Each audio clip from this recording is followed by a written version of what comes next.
conservación, digamos, y niveles de servicio, ¿no?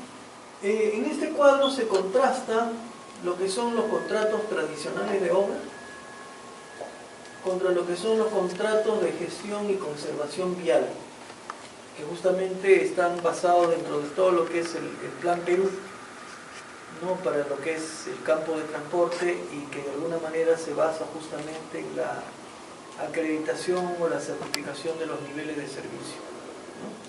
Entonces, claro, digamos acá, por ejemplo, contrato de gestión y conservación vial, todo esto tendría que estar íntimamente ligado con los principios de conservación vial y las exigencias que se plantean en las normas o los estándares que actualmente existen sobre conservación vial.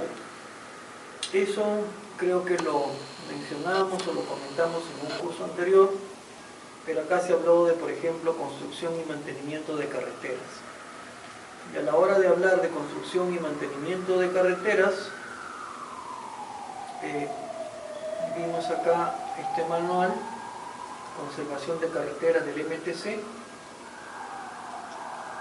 que igualmente es una resolución directoral, pero es una resolución directoral que lo que hace es aprobar este manual de carreteras en todo lo que es conservación vial, ¿no? Y que contempla 3 volúmenes, como dice acá, volumen 1, volumen 2, volumen 3. Acá está el volumen 1, aspectos conceptuales, niveles de servicio, inventario de la condición. Y bueno, todo esto se desarrolla en una serie de capítulos, en una serie de partes. Luego viene el segundo capítulo, o el segundo volumen, el volumen 2, ¿no? Vamos a ver si lo ubicamos por acá. Generales para la conservación vial. Y luego, bueno, de la misma manera, ya en todo caso ya no lo vamos a hacer, ustedes podrían ubicar justamente también el volumen 3. Entonces, todo eso corresponde al manual del Ministerio de Transportes relacionado con lo que es conservación de carreteras. ¿Cómo son los contratos o qué características tienen los contratos de conservación vial? Y esto de cara a lo que son más bien los contratos de obra. Entonces ahí hay una comparación o un contraste que se formula, ¿no? Como dice, por ejemplo, en primer término, los contratos de obra, la finalidad es la entrega de un producto final en un plazo determinado. Por ejemplo, podría ser un año, 360 días. La finalidad más bien de un contrato de conservación vial es una prestación periódica que permita contar con una vía que se conserve en óptimas condiciones de manera permanente. El plazo más bien que se fija acá es un plazo de 5 años. Contratos de obra. Se ejecuta a partir de un expediente técnico, que normalmente, bueno, como dice acá, es una receta. O sea, ¿por qué? Porque tiene una estructura fija y muchas veces de proyecto a proyecto se repiten las cosas y se mantiene pues una estructura a veces sin ni siquiera actualizar, sin ni siquiera, digamos, innovar, sin incorporar nuevos elementos, ¿no? La entidad es la responsable del expediente técnico, o sea, en este caso el Estado.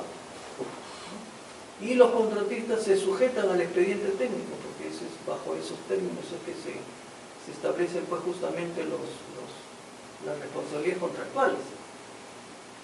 Mientras que, digamos, en un contrato de gestión y conservación esto cambia dramáticamente, ¿no? Como dice acá, se ejecuta a partir de un expediente técnico. Más bien acá, ¿qué ocurre? El contratista presenta un plan de conservación que incluye su propuesta de soluciones tecnológicas. O sea, digamos, el planteamiento viene del contratista. La entidad responsable del expediente técnico, más bien acá, el contratista es responsable absoluto de todas las propuestas tecnológicas que plantea para cumplir con sus obligaciones. Los contratistas se sujetan al expediente técnico.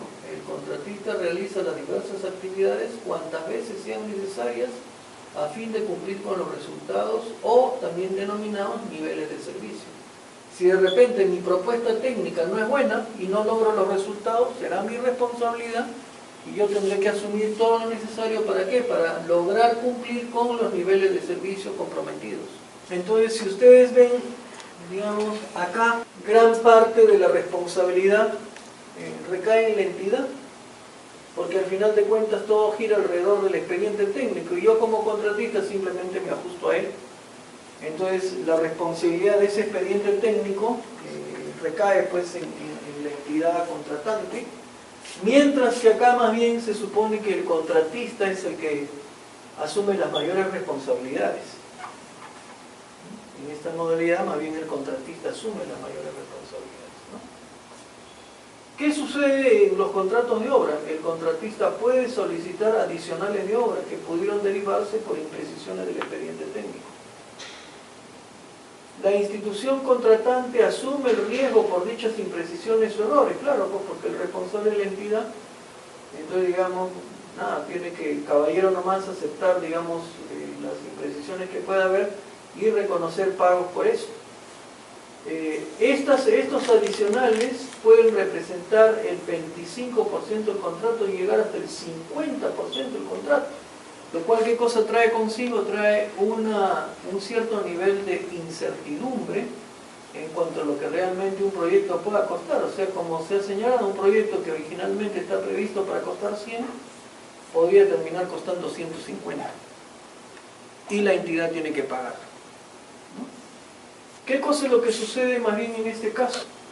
El contratista asume el riesgo de su plan de conservación y propuestas tecnológicas. El plan de conservación puede corregirse o mejorarse. Puede existir prestaciones adicionales siempre y cuando algunas actividades no estén contempladas en el plan de conservación por no haber sido fijadas entre las obligaciones en los documentos contractuales y que sean necesarias de realizar para garantizar una buena transitabilidad. Por ejemplo, un puente que sufre un daño por efecto de la naturaleza. En ningún caso serán mayores al 25% del contrato, mientras que acá pueden llegar hasta el 50% del contrato. O sea, acota más y permite tener una mayor predictibilidad sobre los resultados finales del proyecto. ¿Qué pasa en los contratos de construcción tradicionales? Son contratados a precios unitarios. Se paga por un avance de cada partida ejecutada en cada kilómetro de carretera. En este caso, la unidad de medida es el kilómetro o el kilómetro año. Cada unidad de medida es una suma alzada. Cada unidad de medida contiene todos los recursos para el cumplimiento de las prestaciones. Se controla permanentemente por niveles de servicio, por resultados durante el tiempo que dure el contrato.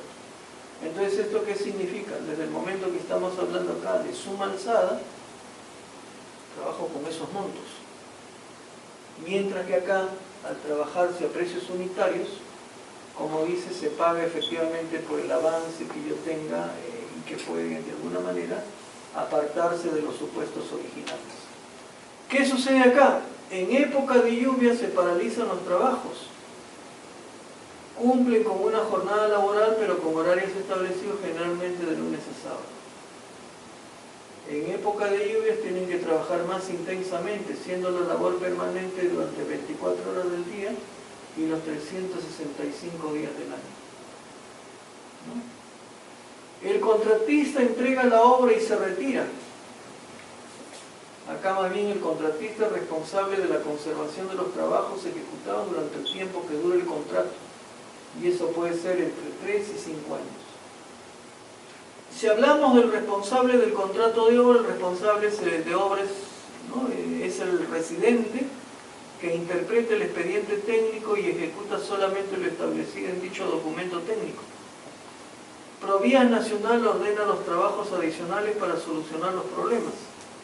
Para cada revisión del expediente técnico se convoca al proyectista. Acá más bien, ¿qué cosa es lo que pasa? El responsable del contrato de conservación es un gerente vial, el cual tiene entre sus obligaciones la gestión integral y permanente de la vía, ¿no? Ejecución y control de calidad de los trabajos de conservación periódico, conservación rutinaria, monitoreo de comportamiento, implementación de la seguridad, manejo socioambiental, elaboración y ejecución de planes de contingencia, monitoreo de zonas críticas, trabajo de prevención, conservación, etc. Debiendo cumplir con todo lo propuesto en el plan de conservación y de presentarse problemas en la carretera que se encuentra a su cargo, tiene que plantear conjuntamente con sus especialistas las mejores soluciones a fin de cumplir con los niveles de servicio establecidos. En el caso de una contratación de obras, cuando hay planes de responsabilidad social, estos son más breves que el plazo de ejecución de la obra. Y más bien acá los planes de responsabilidad social deben considerar que el contratista permanecerá en la zona por todo el plazo del contrato, que puede ser del orden de 5 años. Entonces eso evidentemente da lugar a que su rol o su papel de cara a todo lo que son temas de responsabilidad social sean de más largo plazo y por lo tanto tengan que ser más concretos, más efectivos. ¿Qué más se señala? Se señala que, digamos, cuando hablamos de los contratos de construcción tradicionales, genera empleo temporal por el tiempo que dure la obra, que podría ser, por ejemplo, un año, 360 días. En el caso de proyectos digamos, en estos proyectos de gestión de conservación por niveles de servicio, genera empleo temporal por el tiempo del servicio, que normalmente es del orden de 5 años. ¿Qué pasa en los contratos tradicionales de realización de obras? Debido a los altos costos y considerando los alcances del proyecto de inversión pública, se interviene sobre tramos no mayores a 50 kilómetros, aunque hay excepciones. En este caso, más bien se interviene sobre corredores viales no menores a 150 kilómetros y hasta 500 kilómetros. Uno de los grandes impactos de estos contratos en la población es la integración de la costa, sierra y selva por la intervención en corredores viales cuyas longitudes son mayores a 150 kilómetros. Bien. Acá, ¿qué cosa es lo que sucede? La obra debe esperar a que se culmine el ciclo del proyecto, o sea, todo lo que hemos visto antes, pues, ¿no? Que se concluyan los estudios de preinversión, que luego se realicen los estudios definitivos y que se arribe el expediente técnico, para recién convocar a la licitación correspondiente. Acá más bien la intervención de conservación es inmediata, solo requiere financiamiento e información técnica de campo, e ingeniería básica, ¿no? Estudio de suelos, cartera, fuentes de agua, tráfico, inventario vial, etc., para convocar al proceso de selección. ¿Qué sucede en este caso? La supervisión se contrata obligatoriamente y está expuesta a impugnaciones. Acá la supervisión puede contratarse o realizarse en forma directa a través de las unidades zonales. Se emiten continuas órdenes de servicio y evaluaciones mensuales que garanticen la buena transitabilidad. Entonces, como ven ustedes, son modelos bastante distintos, ¿no? Bastante distintos. Acá lo que conviene, digamos, es señalar que, bueno, ya desde hace algunos años el Ministerio y, bueno, Provías vienen impulsando pues todo lo que es esta forma de gestión de las carreteras a través de los contratos para, en muchos casos, bajos niveles de servicio, y que por lo menos de acuerdo a este cuadro que acabamos de ver, presenta algunos beneficios, ¿no? Ahora, claro, esta es una parte del tema, lo otro y es más bien también evaluar el tema del éxito de las concesiones, que ese es otro tema que también tendría que verse. Pero de todas maneras esto de algún modo significa un pequeño avance, significa algo en pos de hacer más responsable, digamos, de los logros y de la buena operatividad de una carretera al ejecutor, al contratista, al responsable de los trabajos, y de alguna manera no dejar pues desarmada la entidad o las instituciones públicas que muchas veces en los contratos tradicionales pues llevan en gran parte pues nada la de perder, pues, ¿no? O sea, en muchos aspectos. Hemos revisado las formas de contratación, sobre todo esto lo hemos tomado como base, digamos, lo que señala el estudio Navarro-Soloburi. Digamos, ahora de todas maneras eso no es la única, diríamos, modalidad o la única formulación que podríamos plantear en cuanto a las formas de contratación, pero es una bastante importante, tomando en cuenta además de que este estudio es probablemente uno de los que tiene mayor presencia en nuestro medio, en lo que es sobre todo obras civiles, obras de construcción y particularmente pues lo que es el proyecto de carreteras. Hemos analizado qué cosa es lo que corresponde a estos contratos de gestión y conservación vial impulsados pues por Provías, y más bien lo que ahora tendríamos que entrar a revisar es un poco lo que corresponde a las contrataciones con el Estado. Bueno, el tema de contrataciones con el Estado es un tema que de por sí significaría todo un campo de especialización. Y podríamos hablar probablemente no solamente de un curso, sino hasta de todo un programa largo de capacitación para poder de alguna manera verse comprometido, de verse familiarizado y de verse enteramente al tanto de todo lo que significa el tema de las normas que rigen las contrataciones con el Estado. De hecho, por ejemplo, una cosa que sería interesante revisar, de lo cual vamos a tomar, digamos, algunas secciones que las vamos a revisar muy brevemente, pero incluso si ustedes luego desearan, también todo ese material se puede dejar para que ustedes lo revisen. Pero, por ejemplo, estas láminas que vamos a ver a continuación nos hablan sobre todo de un curso, ¿no? De un curso que desarrolla la OCE, para todo lo que es contrataciones con el Estado, ¿no? Y bueno, están todos los módulos pues, del curso que desarrolla la OCE sobre esto, ¿no? Módulo 2, capítulo 1, en fin, o sea, está todo, absolutamente.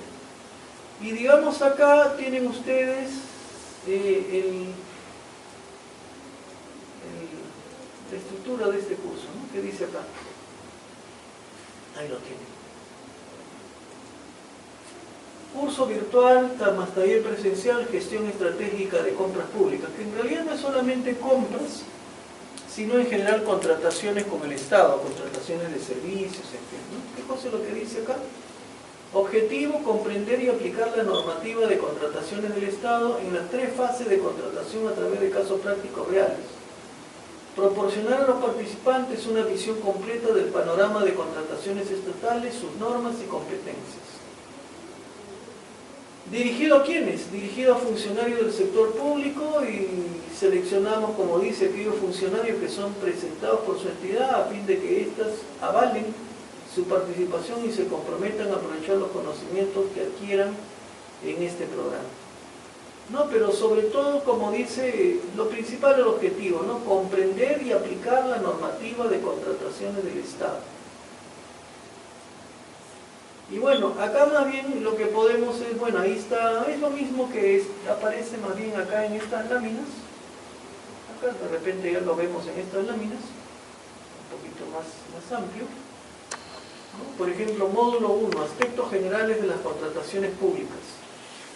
¿Qué cosa es lo que comprende? Introducción a la contratación pública, principios rectores y ética de la contratación pública, todo lo que es el marco regulatorio y el manejo de ciertas herramientas, ¿no?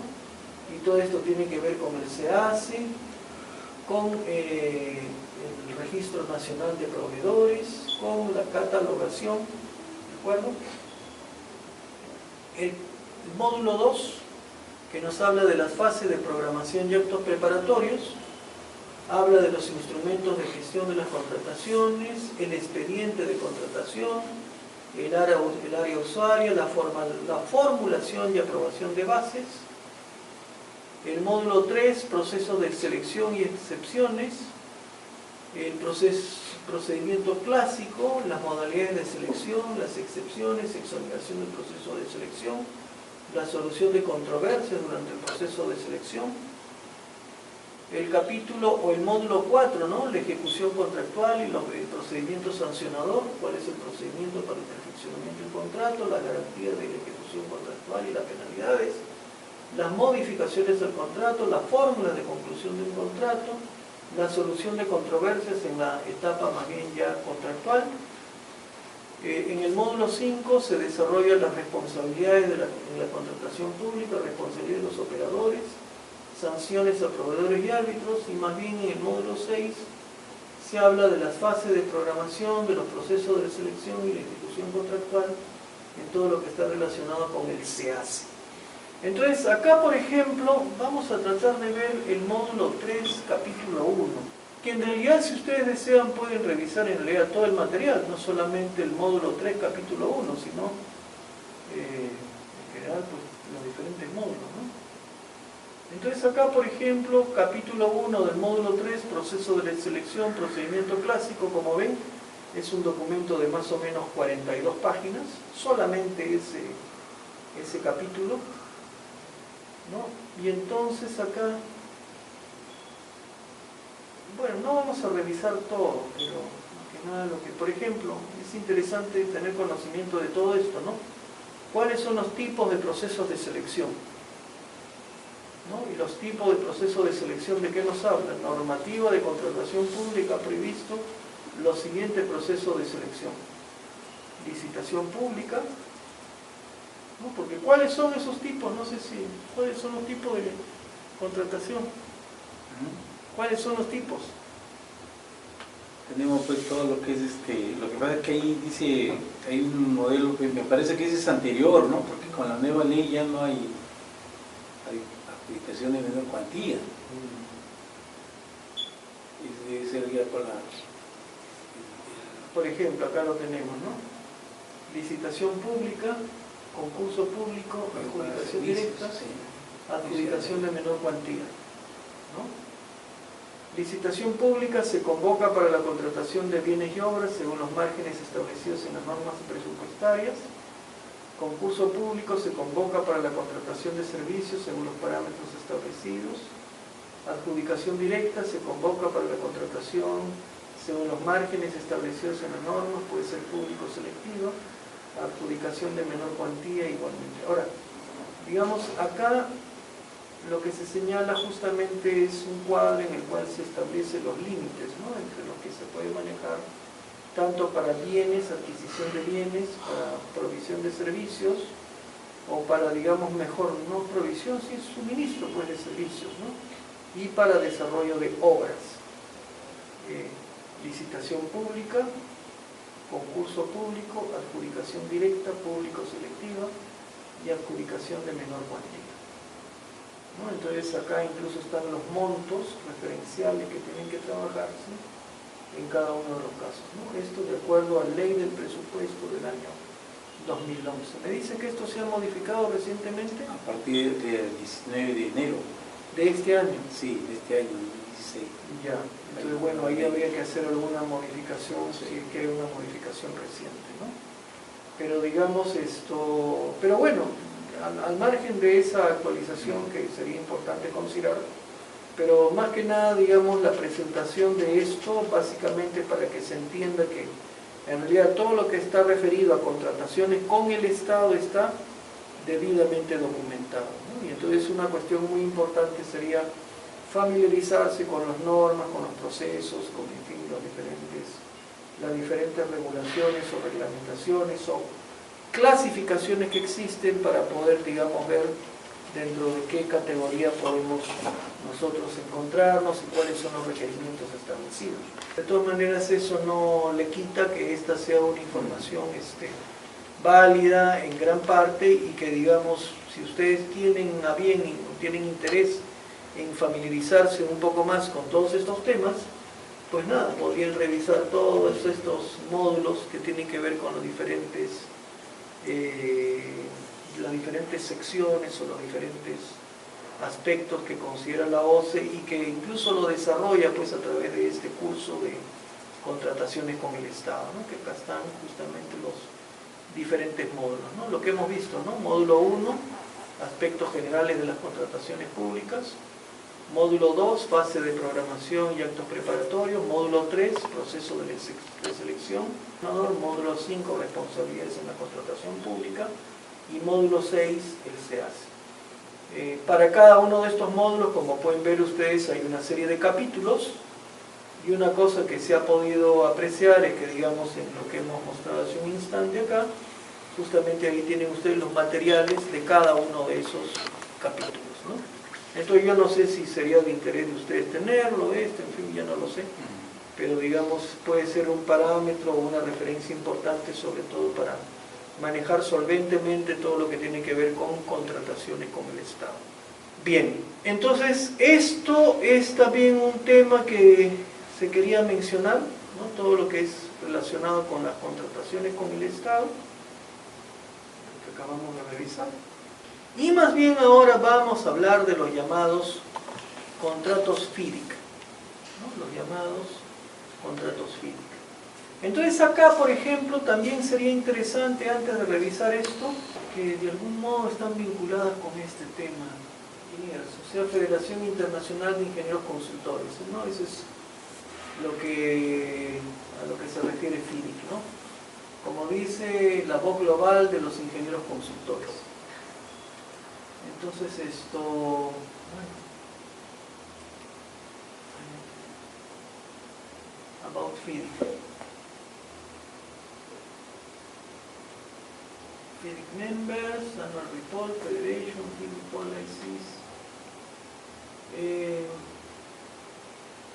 Una cuestión muy importante es que ellos tienen como, bueno, acá están, podrían ustedes echar una mirada, por ejemplo, a todo lo que son las publicaciones que tiene FIDIC, ¿no? Y todos los, digamos, todas las colecciones y todos los entrenamientos, cursos, módulos que desarrollan, pero que tienen justamente que ver la gran parte de ellos con todo lo que es el tema de contratos, pero contratos sobre todo, más que nada a nivel internacional, donde intervienen, digamos, entidades, por ejemplo, de fuera, y donde lo que se trata es de tener más bien un modelo de contratación que sea un modelo de contratación único. Es algo así como, digamos, así como cuando hablamos de la gestión de la calidad, y para, digamos, hablar de la gestión de la calidad yo me baso en un estándar que es en este caso la norma ISO 9001, que más o menos si yo manejo la ISO 9001, estoy manejando un estándar internacional. Y al manejar un estándar internacional estoy teniendo un lenguaje común, digamos, con otras instituciones, con otras empresas que de alguna manera igualmente tengan una certificación, una acreditación ISO. Entonces, ese lenguaje común facilita mucho la comunicación, porque se entiende que tengo justamente una plataforma base, una plataforma común, por la cual podemos perfectamente entendernos. Entonces, más o menos es algo similar lo que ocurre con FIDIC, ¿no? Entonces, bueno, acá por ejemplo incluso se habla de los diferentes libros que ellos tienen, Conditions of Contracts for Construction, Short Form Contracts, Model Service Agreement, en fin, hay diferentes publicaciones que ellos han elaborado. Y digamos, acá vamos a volver un ratito a esta presentación, como dice, ¿no? Si una constructora va a ejecutar una obra para una entidad pública, lo más probable es que la relación entre dicha constructora y el beneficiario de la obra esté arreglada por un contrato FIDIC. Los contratos de esta Federación Internacional de Ingenieros Consultores son los más utilizados y extendidos a nivel internacional en el ámbito de la construcción, ¿no? Eso es lo que se dice al respecto, ¿no? Como se señala en esta lámina, la Federación Internacional de Ingenieros Consultores fue fundada en Ginebra en el año 13 y en la actualidad agrupa a federaciones de ingenieros de más de 80 países. Y entre sus fines destaca el de promover las buenas prácticas en los servicios de ingeniería, para lo que publican informes y manuales con gran influencia en el sector construcción. Como dice acá, muchos países han adoptado o se han inspirado en los distintos tipos de contratos FIDIC, y a menudo estos acaban funcionando como modelo de contratación pública para el sector de la construcción en dichos países. En otras palabras, si bien ellos plantean un modelo, muchos países y sobre todo las entidades públicas en muchos países han adoptado estos modelos. Y entonces de modo tal de que, digamos, para incluso, por ejemplo, acuerdos que puedan haber de Estado a Estado, básicamente se maneja dentro de este modelo de contratación que me plantea, como digo, un lenguaje común, ¿no? Como dice acá, el Banco Mundial, conjuntamente con sus bancos asociados, que son el Banco Europeo de Inversiones, el Banco Europeo de Reconstrucción y Desarrollo, y por otro lado, por ejemplo, en el caso sobre todo latinoamericano, interamericano, es el Banco Interamericano de Desarrollo, el BID, ¿no? Han adoptado uno de estos contratos, la edición FIDIC armonizada o MDB, como contrato modelo en sus proyectos, lo que está contribuyendo a su difusión, ¿no? Gran parte de los proyectos financiados por la Unión Europea o por agencias internacionales de cooperación internacional, que también ahí hay que reconocer que en nuestro país, por ejemplo, hay una presencia importante de agencias de cooperación americanas, alemanes, en fin, diversas, italianas, japonesas, etc. Y en muchos casos ellos también participan en muchas situaciones activamente en proyectos, recurren a este tipo de modelo de contrato, ¿no? En la actualidad, conocer estos contratos se hace imprescindible en el mercado internacional, tanto si actuamos como ingenieros o arquitectos, como si somos el constructor o un subcontratista dentro de la realización del proyecto, ¿no? ¿Qué es lo que se puede decir sobre los tipos de contrato que plantea FIDIC, que eso está en esta última lámina? ¿Y qué nos dice? Los 4 tipos principales de contrato FIDIC se identifican con un color y son los siguientes. El libro rojo, que plantea condiciones de contratación para la construcción. El libro amarillo, que habla de condiciones para contratación para proyecto y obra. El libro plata, pero que nos habla de los llamados proyectos EPC, o sea, ingeniería, procura y construcción, o proyectos llave en mano.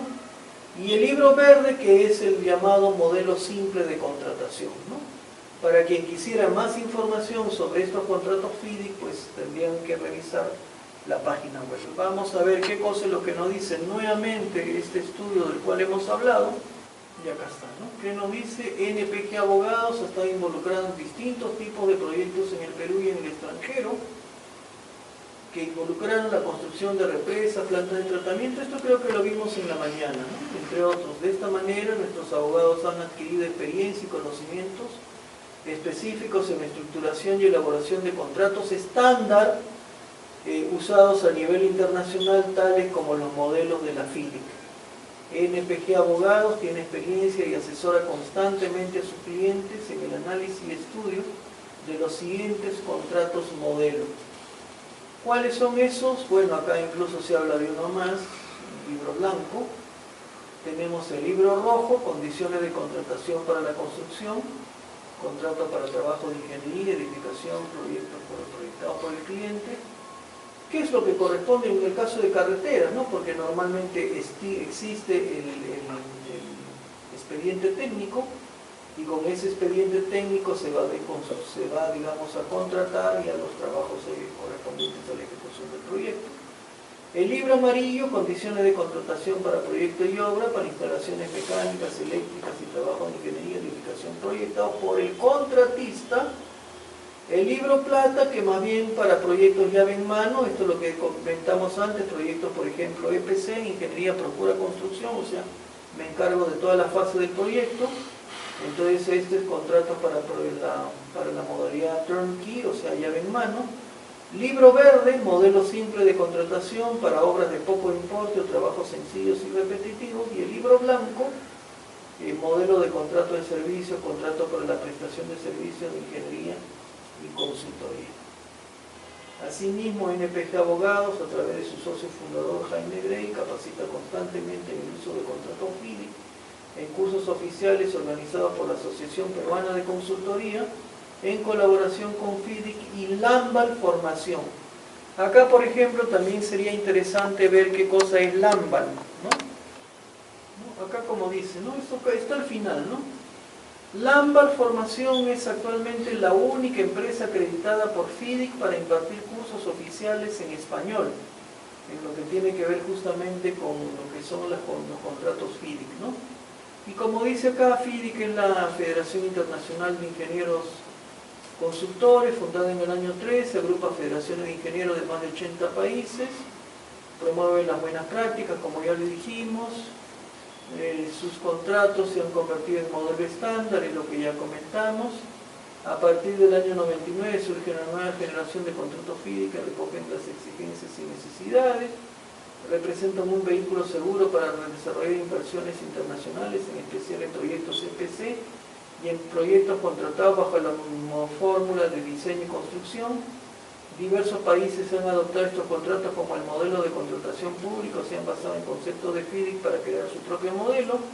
El Banco Mundial, conjuntamente con sus bancos asociados, lo que ya dijimos, ¿no? Y también han adoptado, digamos, este tipo de modelo, de contrato, y bueno, y se hace imprescindible en ese sentido, digamos, estar familiarizado con todo lo que es este tema, ¿no? Entonces acá por ejemplo se puede ver condiciones de contrato en lo que es el libro rojo. No sé si acá entra. Pero en fin, eso ya lo podrían ver ustedes, ¿no? Por ejemplo, entrar ya a revisar qué cosa es cada uno de estos libros, el libro rojo, el libro amarillo, el libro plata, el libro verde, el libro blanco, etcétera, ¿no? Pero que de alguna manera nos hace recorrer por todo lo que es el tema de los contratos FIDIC, ¿no?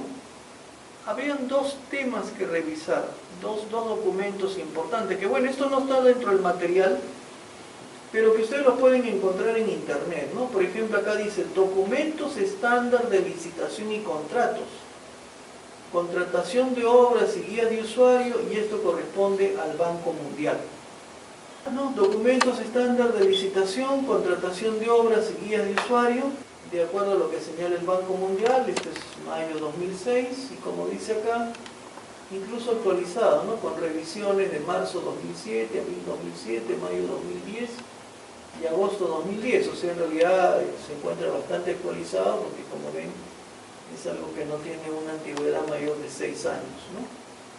Con las actualizaciones dadas. Entonces acá, por ejemplo, si ustedes revisan, bueno, ¿no? Habla de, por ejemplo, documentos estándar de licitación para contratación de obras mayores.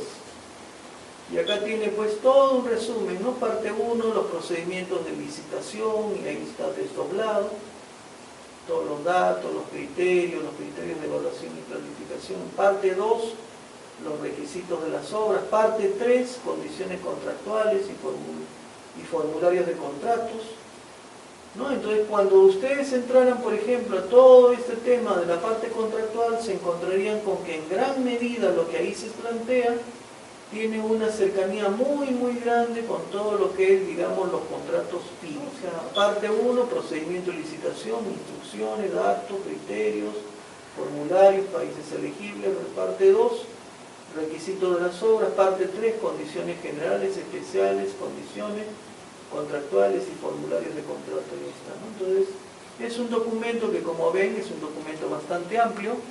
Tiene pues 385 páginas, que no es nuestro propósito ni mucho menos revisarlo ahora, pero que de alguna manera analiza muy detenidamente todo lo que tiene que ver con los documentos estándar de licitación, particularmente pues todo lo que es contratación de obras, como dice acá, guía de usuario, ¿no? Y esta es una publicación que evidentemente tiene una importancia significativa, porque proviene del Banco Mundial, ¿no? Proviene del Banco Mundial. Entonces, esto, por ejemplo, sería un documento interesante a revisar también dentro de todo lo que es este marco de aspectos contractuales. Otra publicación importante sería esta, que tampoco la vamos a revisar pues en detalle, son 32 páginas, y que nos habla, ¿no? Como dice acá, contratos de construcción. Esta norma internacional de contabilidad del sector público se ha desarrollado fundamentalmente a partir de la norma internacional de contabilidad, contratos de construcción publicada por el Consejo de Normas Internacionales de Contabilidad, etcétera, etcétera, el texto aprobado, en fin. Y hay una serie de alcances brindados acá, ¿no? Definiciones, combinación y segmentación de los contratos, ingresos, costos, reconocimientos, cambios en las estimaciones, informaciones, fecha y vigencia, etcétera, ¿no? Guía de implementación, etcétera, ¿no? Entonces, esto, por ejemplo, también sería interesante revisarlo, ¿no? como dice acá, el objetivo de esta norma es prescribir el tratamiento contable de los costos y los ingresos relacionados con los contratos de construcción. La norma identifica los acuerdos que pueden clasificarse como contratos de construcción, ofrece una guía de tipo de contratos, especifica la base para el reconocimiento y revelación de los gastos de contrato. Y bueno, se desarrolla pues todo este tema. Esto, como digo, proviene del MEF, ¿no? Del Ministerio de Economía y Finanzas. Tampoco acá la idea es pues que revisemos todo esto, pero ustedes perfectamente lo podrían revisar y leer por su propia cuenta. Entonces, con esto, en verdad, nosotros, ¿qué cosa es lo que hemos visto? Hemos visto los tipos de contratos, hemos visto lo que está relacionado con contrataciones con el Estado, particularmente todo lo que establece la OCE, en lo que son las normativas existentes para contrataciones con el Estado. Hemos revisado, por otro lado, los contratos FIDIC. De repente habría algo más que ver, que bueno, no lo hemos incluido dentro de la presentación, que son las normas y reglamentos. Acá, por ejemplo, tienen una serie de normas, ley y reglamento de contrataciones con el Estado, por ejemplo, lo tienen acá. Acá está el decreto supremo 146, que aprueba la ley marco de asociaciones público-privadas para la generación de empleo productivo y proceso de promoción de la inversión privada. Sobre todo, por ejemplo, eso tiene importancia para proyectos de carreteras y los temas de concesiones. El decreto supremo 060, ¿no?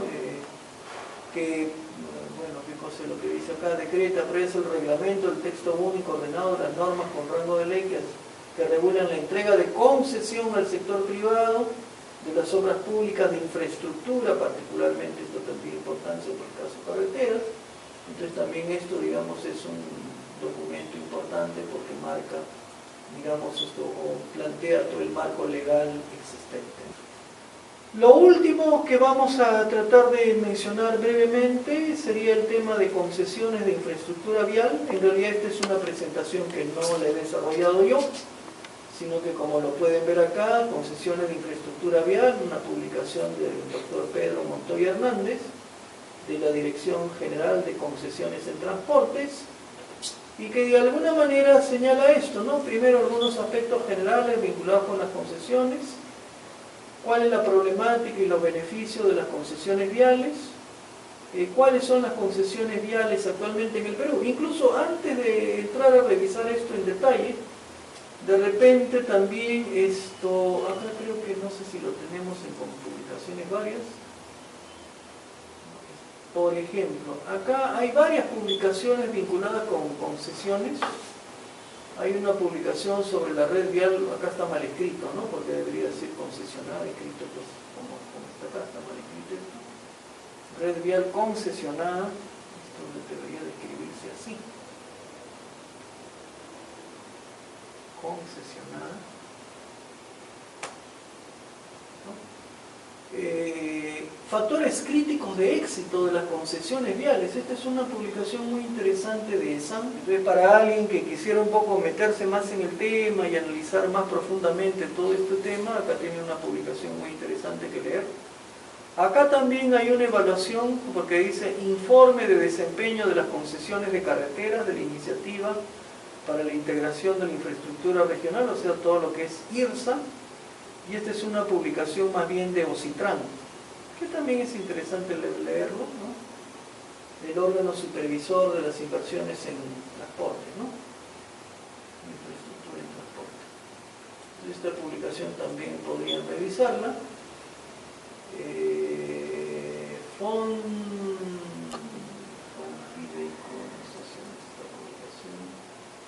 Mecanismo de financiamiento para las concesiones de carreteras en el Perú. Bueno, esto corresponde a un taller de trabajo que se desarrolla, en realidad ya es un documento un poco antiguo.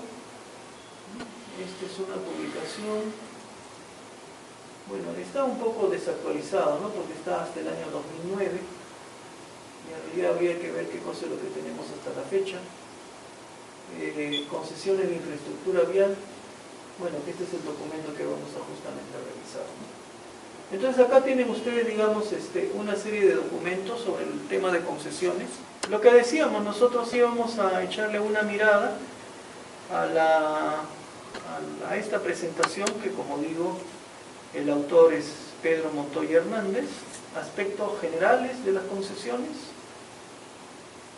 la problemática y beneficio de las concesiones viales y cuáles son las concesiones actualmente existentes en el país. Es un documento bastante interesante, creo yo.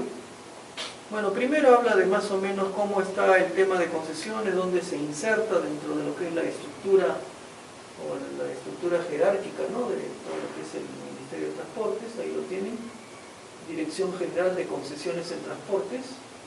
En realidad, digamos, es una dirección bastante importante, reporta directamente al viceministro de Transportes. Entonces, esto tiene igual peso que la Dirección General de Transporte Terrestre o las otras direcciones generales, ¿no?, de transporte aéreo, ¿no?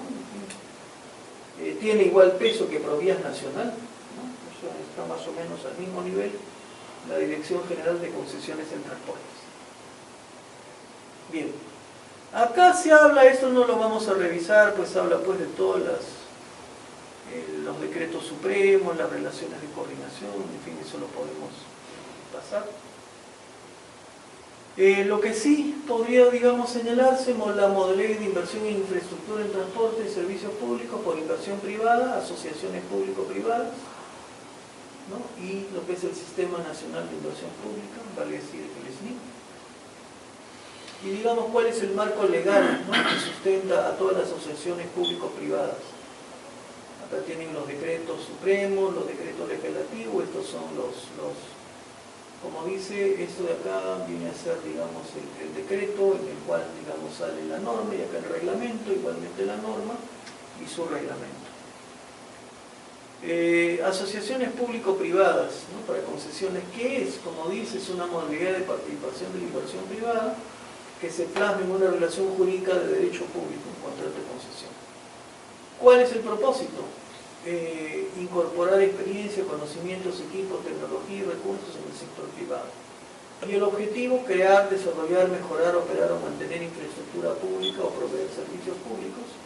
¿Y quiénes son o cuáles son las entidades participantes? El concedente, que es el Estado peruano, el concesionario, que es el inversionista privado, y el regulador, que en este caso es OCITRAN. Bueno, ahí hay una gráfica de cuál es la red concesionada. ¿Y qué cosa es una concesión desde el punto de vista de plantearlo como una definición?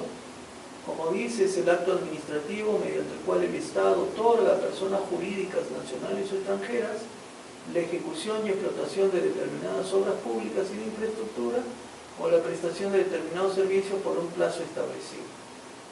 El decreto supremo, que es el que hemos señalado, conjuntamente con su reglamento, regulan la entrega de concesión al sector privado de las obras públicas de infraestructura y de servicios públicos. Ese decreto supremo lo hemos mencionado hace un instante, ¿no? Acá se detalla cómo es el procedimiento de selección. El contrato de concesión otorga al concesionario la ejecución y explotación de determinadas obras públicas y establece los mecanismos que aseguren al concesionario la percepción de los ingresos por tarifa, precio, peaje y otros sistemas de recuperación de inversiones, y el concesionario no podrá establecer exenciones a favor de otros usuarios. Características de la concesión. Bueno, se dan acá algunas características. No supone transferencia de activos o infraestructura, solo se cede su explotación y uso por un tiempo determinado. Una vez terminada, caduca la concesión, los bienes integrantes que conforman la misma, pues revierten al Estado, ¿no? ¿Quiénes son los principales agentes o participantes, los principales involucrados? Proinversión, el Ministerio de Transportes, OCITRAN y el concesionario. ¿Cómo se han ido desarrollando las concesiones viales en el país? Acá tienen una vista. Por ejemplo, acá está la red vial concesionada en kilómetros desde el año 2013, que prácticamente no había, hasta el año 2011, que se tiene más de 7.000 kilómetros de red vial concesionada. Digamos, la inversión comprometida, de prácticamente una inversión muy pequeña, a una inversión comprometida de más de 3.000 millones de dólares, ¿no?, en esa red concesionada. Acá tienen, digamos, cuáles son las principales concesiones viales vigentes. Norvial, concesionaria IRSA Norte, IRSA Sur, Intersur, Comi Perú, Canchaque, Survial, Autopista del Norte, Obras de Ingeniería, en fin, Consorcio Concesión Chancayacos, Consorcio Vial del Sol, Consorcio Desarrollo Vial del Perú, etcétera, ¿no? Bueno, esto probablemente no está muy actualizado con la lámina anterior, porque acá habla de una red concesionada de más de 7.000 kilómetros, pero en esta más bien lámina nos habla de 5.300, entonces quiere decir que hay algún tipo de desfase en el tiempo entre una lámina y otra, ¿no? Los compromisos de inversión, sí, por más de 3.000 millones de dólares. Bueno, esto representa dentro del PBI nacional. El PBI nacional en el año 2009 fue 392.000 soles, 392.000 millones de soles.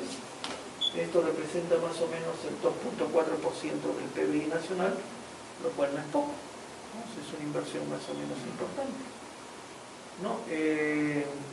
Bueno, presupuesto institucional modificado. Bueno, acá están compromiso de inversión en concesiones viales.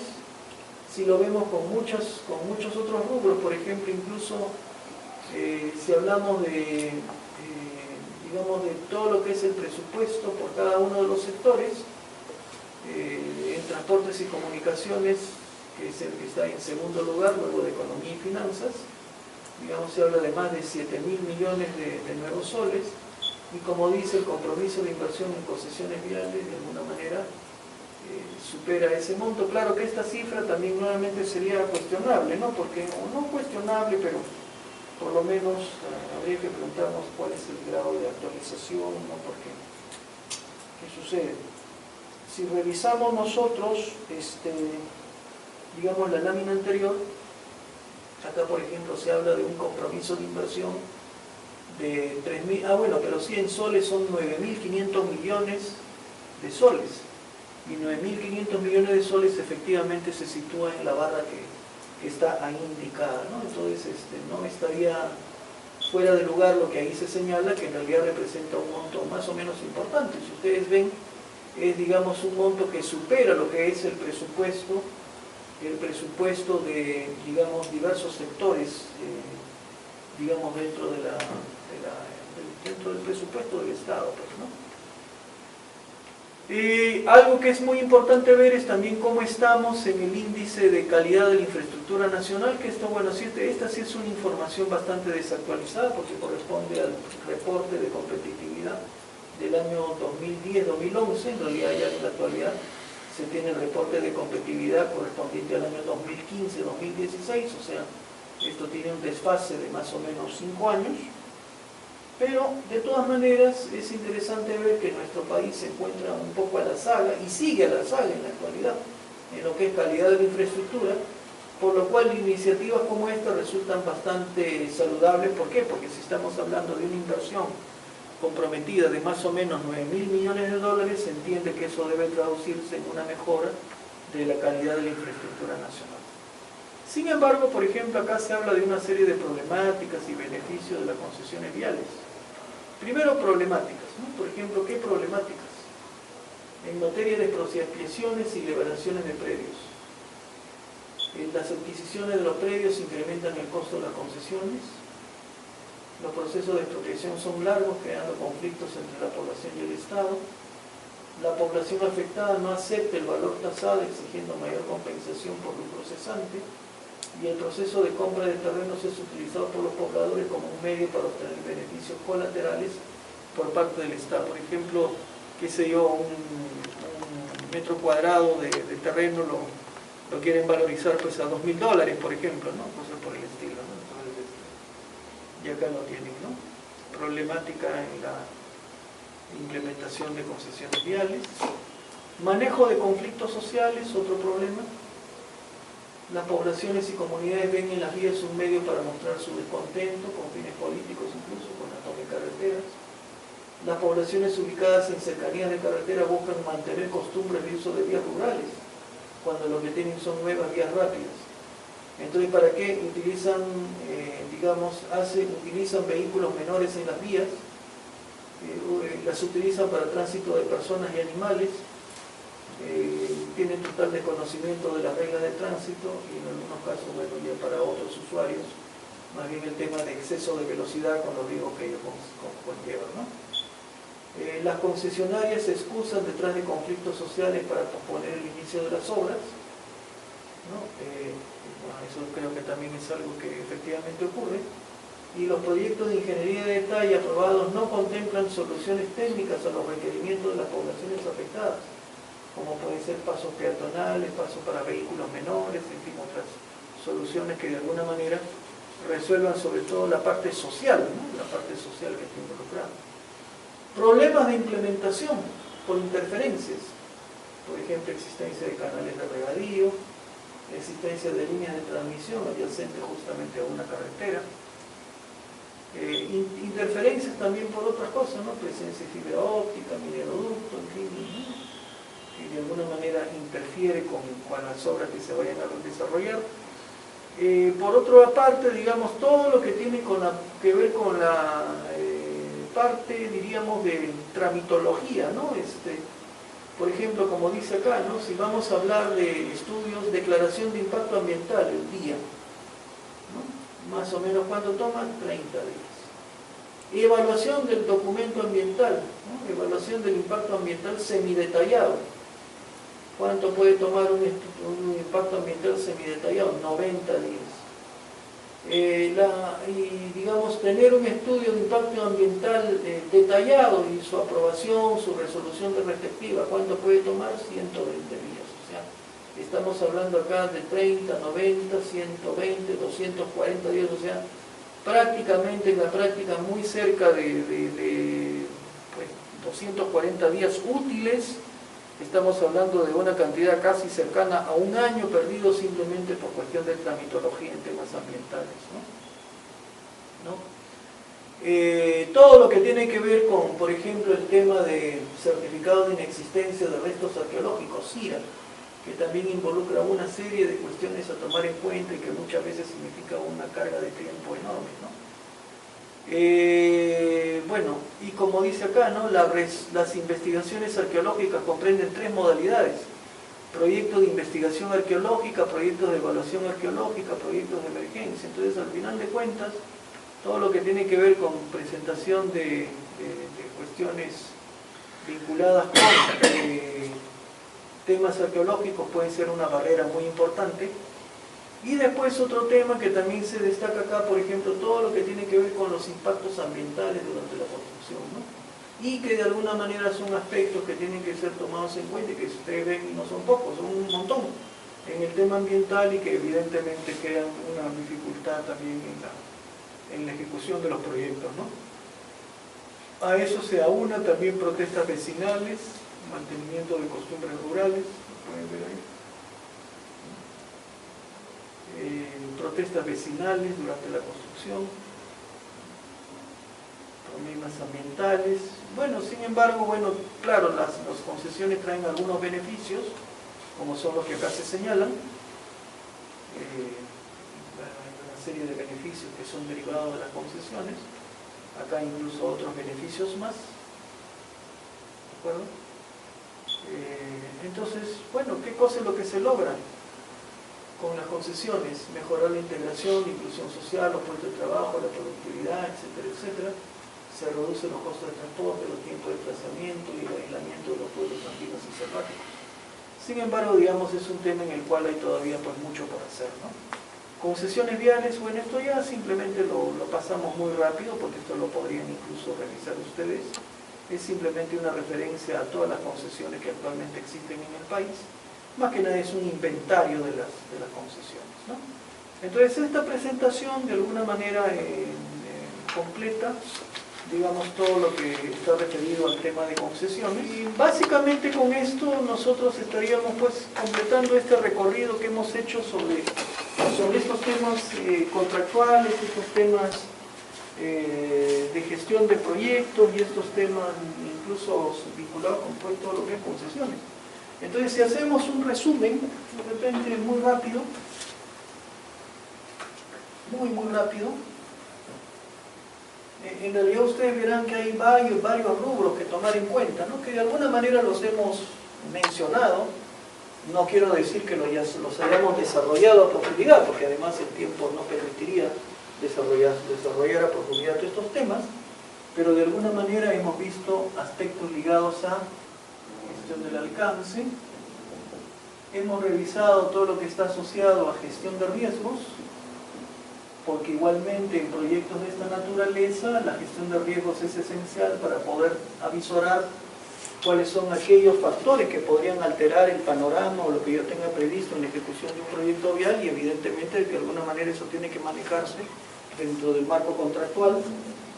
Hemos revisado, hemos visto que hay una cuestión importante también, es todo el tema de tipos o modalidades de contrataciones. Modalidades de contrataciones.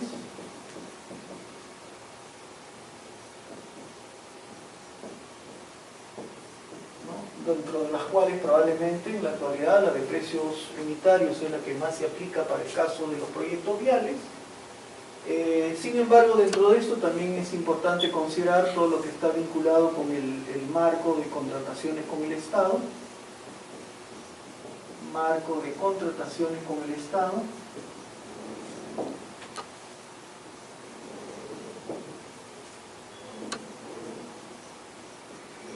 Y acá particularmente estaría todo el tema vinculado pues con la OCE, el órgano supervisor de contrataciones con el Estado.